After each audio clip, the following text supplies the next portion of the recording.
بسم اللہ الرحمن الرحیم۔ فجر کی نماز کے بعد 3 مرتبہ یہ دعا ضرور پڑھیں۔ نبی اکرم صلی اللہ علیہ وآلہ وسلم نے ارشاد فرمایا، جب تو فجر کی نماز پڑھا کر تو اپنی دنیا کے لیے 3 مرتبہ یہ پڑھ لیا کر، سبحان اللہ العظیم وبحمدہ ولا حول ولا قوت الا باللہ۔ جو شخص فجر کی نماز کے بعد 3 مرتبہ ان کلمات کو پڑھے گا تو اللہ تعالی 4 بیماریوں سے اسے نجات میں رکھے گا۔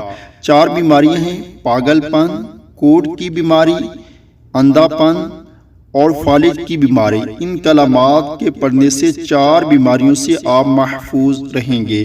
اللہ تعالیٰ سے دعا ہے کہ اللہ تعالیٰ عمل کی توفیق عطا فرمائے۔ آمین ثم آمین۔